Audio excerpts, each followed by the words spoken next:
Hi everyone, I'm Keval Shah from SAP. I lead the customer advisory team for SAP India and love to work with customers based out of India and help them with their journey with SAP. Very interesting. I think SAP, when it started almost 50 years back, we actually started as a software which helps with automation, right? And slowly but surely, the maximum amount of value that we have delivered is around finance. And CFOs have been one of our major stakeholders in terms of realizing the value of our software. We actually address a lot of areas. Obviously, customers mostly know us as a ERP company, and they definitely use our financial accounting as well as closing areas. But we have grown much beyond that. We have been helping customers, like for example, in the biggest insurer in India is using our treasury for managing their investments, right?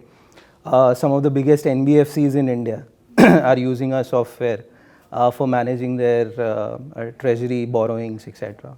Right? We also operate in terms of areas of advancing financial operations, integration with banks, integration in terms of lending providers as well. We have been operating in areas like governance, risk and compliance, right?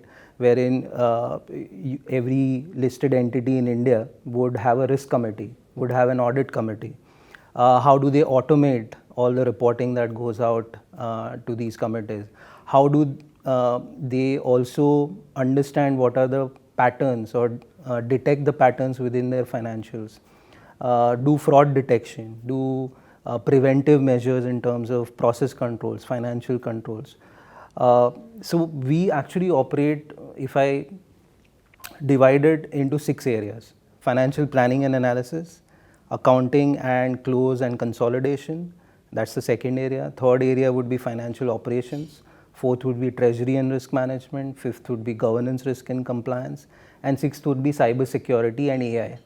Now, this sixth area is something which is new for all of our customers, and this actually sits on top of the typical financial processes that we run.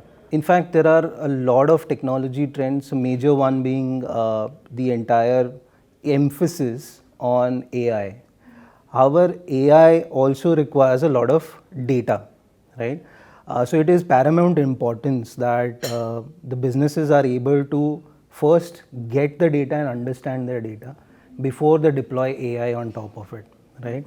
So what we have been helping customers in terms of technology trends is to help them do a better analysis and a better planning based on their data, based on the market data, based on their own operations data. So that is one of the trends.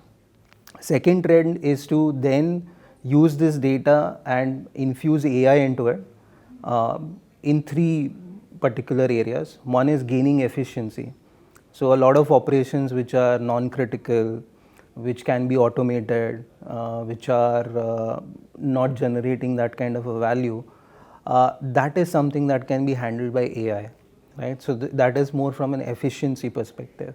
The second perspective is the customer experience, right? How do you deliver a customer experience which is seamless using AI? Right? That is the second trend that we are seeing, and that is where we are also working. And third is to get insights into your business.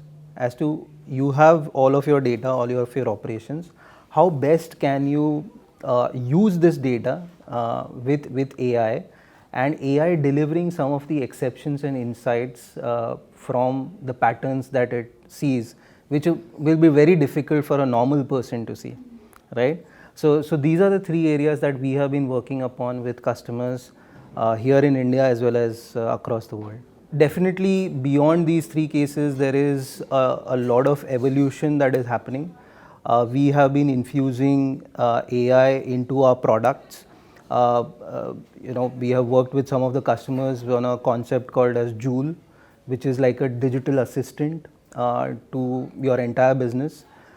Imagine that a CFO asks, rather than his subordinates, He's asking a system that, what is my profitability for the last period, and what are my most profitable projects, or what are my most profitable products during that period. The system should be able to give you that answer, right? So that is like a digital assistant AI, which is understanding what you're speaking using the large language models, and it is actually using the business data and giving you an answer based on that. So that's something that we have already delivering for our customers. Second use case that we have been working upon with a lot of our customers is managing the inquiries and managing statuses for various stakeholders, whether it is customers, vendors. How do when they respond to you, how can there be a response back using AI?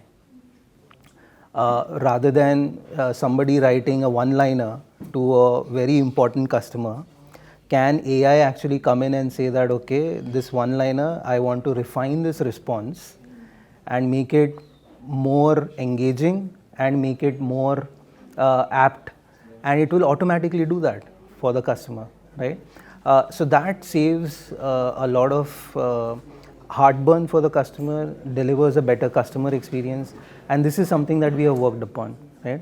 And third is obviously robotics process automation. A lot of companies do that today. We also do that for our customers, but the differentiation is that we have pre-built some of the automation into our processes.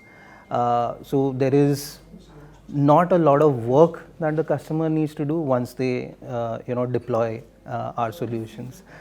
So it's about giving them something which is pre-built and does not require a lot of investment.